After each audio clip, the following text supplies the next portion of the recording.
Gandhi press conference, vote चोरी मामले पर कर सकते हैं बड़ा खुलासा। पटना में वोट चोरी को लेकर हाइड्रोजन बम फोड़ने की बात कही थी राहुल गांधी ने। आज इसी मुद्दे पर कर सकते हैं बात। राहुल के साथ प्रेस कॉन्फ्रेंस में दिख सकते हैं कांग्रेस के बड़े चेहरे।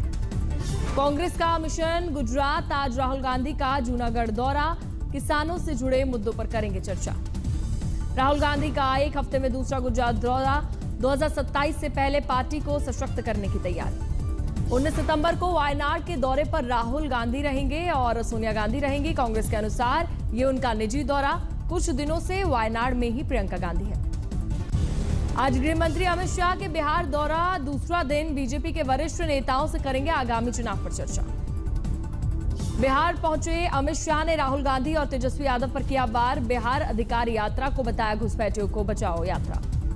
बिहार में एसआईआर पर अमित शाह का बड़ा बयान, कहा बीजेपी मतदाता सूची को शुद्ध करने के लिए करती है एसआईआर का समर्थन। आज तेजस्वी यादव की बिहार अधिकारी यात्रा का तीसरा दिन। यात्रा के दौरान तेजस्वी ने अपराध मुक्त राज्य बनाने का लिया संकल्प।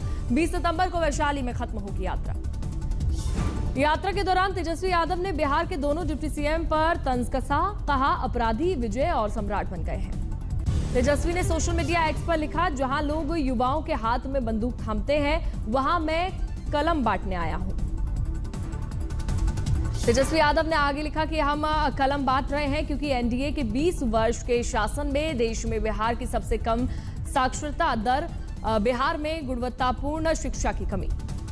एसआईआर के बीच बिहार के मतदाताओं के लिए चुनाव आयोग की नई पहल, अब ईवीएम पर दिखेगी उम्मीदवारों की रंगीन तस्वीर। इलेक्शन कमीशन ने जारी की गाइडलाइंस। चुनाव आयोग के नए दिशा निर्देश के बाद तस्वीरों के साथ साथ उम्मीदवारों के नाम भी बड़े अक्षरों में लिखे जाएंगे और उम्मीदवार का चेहरा बैलेट पेपर पर 3/4 के हिस्से को घेरेगा।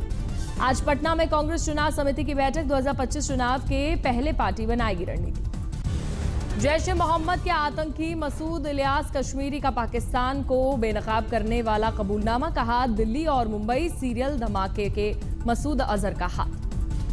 ऑपरेशन सिंदूर में बहावलपुर कैंप में मारे गए आतंकियों के जनाजे में शामिल होने के लिए सीधे पाक आर्मी चीफ ने अपने अफसरों को दिया था आदेश। जैश के आतंकी मसूद इलियास कश्मीरी ने किया खुलासा।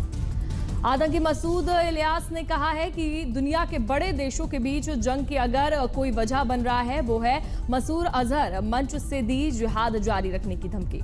जैश आतंकी मसूद इलियास के कबूलनामे पर पीएम मोदी का तंज। धार की रैली में कहा, अभी कल ही फिर एक पाकिस्तानी आतंकी ने रो रो कर बताया हाल, ये नया भारत है जो परमाणु धमकियों से नहीं डरता। धार में पीएम मोदी ने पाकिस्तान को चिताया, कहा पाकिस्तान से आए आतंकियों ने हमारी बहन बेटियों का सिंदूर उजाड़ा था, हमने ऑपरेशन सिंदूर से आतंकी ठिकानों को उजाड़ा। पलक झपकते घुटनों पर आया पाकिस्तान। पंजाब बाढ़ पर राजनीति, राहुल गांधी ने केंद्र पर लगाया अन्याय का आरोप। पीएम को पत्र लिखकर 20,000 करोड़ रुपए देने की मांग की गई। आज से ओडिशा विधानसभा का मानसून सत्र शुरू। सर्वदलीय बैठक में अध्यक्ष ने विधायकों से सहयोग की मांग की। ग्रेटर नोएडा में जेवर एयरपोर्ट का 30 अक्टूबर को उद्घाटन, 45 दिनों में शुरू होगी पहली फ्लाइट। लगभग 95% काम हुआ पूरा।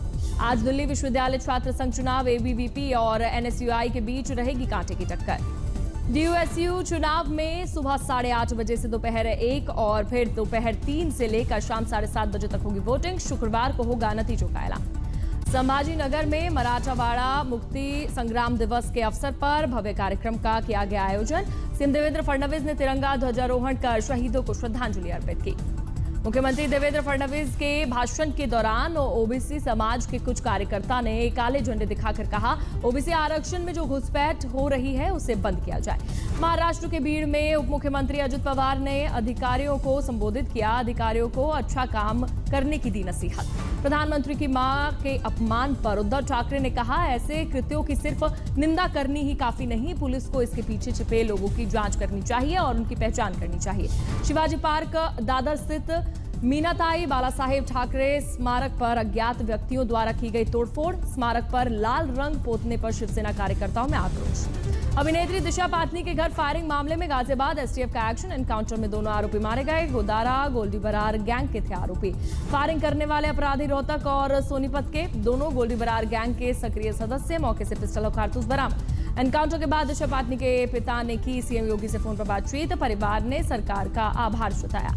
दिल्ली के रामकृष्ण आश्रम मेट्रो स्टेशन के पास दिल्ली पुलिस की गाड़ी ने एक व्यक्ति को कुचला, मौके पर मौत, जांच पड़ताल जारी। अमित साटम के बयान से शिवसेना ने बनाई दूरी, कांग्रेस ने असली मुद्दे से ध्यान भटकाने का बीजेपी पर आरोप लगाया। पीएम मोदी के जन्मदिन पर गढ़वाल के सांसद अनिल बलूनी ने देवप्रयाग में की पूजा अर्चना, मां गंगा से प्रधानमंत्री की लंबी उम्र और बेहतर स्वास्थ्य का मांगा आशीर्वाद। खजुराहो में भगवान विष्णु की मूर्ति पर सीजीआई गवाई की टिप्पणी से विवाद, वकीलों ने लिखा खुला पत्र, बताया आस्था पर चोट, धार्मिक भावनाओं का सम्मान करने की अपील। सेवा सप्ताह कार्यक्रम के तहत अखिल भारतीय तेरापंथ युवक परिषद लगाएगा 7,500 रक्तदान शिविर। केंद्रीय मंत्री अश्विनी वैष्णव की मौजूदगी में 3 लाख यूनिट के डोनेशन का रखा गया लक्ष्य। प्रयागराज में दिखी इको फ्रेंडली मां दुर्गा की प्रतिमाएं, गंगा की मिट्टी और वाटर कलर से कारीगर बना रहे हैं देवी की प्रतिमा। झारखंड पुलिस ने 1 करोड़ के इनामी नक्सली समेत अब तक 29 नक्सलियों का किया सफाया। डीजीपी ने कहा या तो अपराधी सरेंडर करें या फिर ऊपर जाने का तैयारी करें। उत्तराखंड के चमोली में देर रात बादल फटने के कारण भारी तबाही, जगह जगह दिखा मलबा, 3 लोगों के लापता होने की खबर। चमोली में मलबे की चपेट में आने के कारण 6 घर पूरी तरह से क्षतिग्रस्त। हादसे का शिकार हुए 5 लोगों में से 2 का प्रशासन ने किया रेस्क्यू। आसमानी आफत के बाद स्थानीय प्रशासन और आपदा प्रबंधन टीम मौके पर तैनात। मुख्यमंत्री कार्यालय ने 108 एम्बुलेंस को घटनास्थल पर भेजा। मणिपुर में भारी बारिश के बाद आई बाढ़ से तबाही का मंजर, कई जिलों में खेत और घर हुए जलमग्न, नदियों नालों में दिखा उफान। बाढ़ के बीच इम्फाल के अस्पताल में बाढ़ का पानी घुसने के कारण स्वास्थ्य सेवाएं बाधित, मरीजों को करना पड़ रहा है परेशानियों का सामना।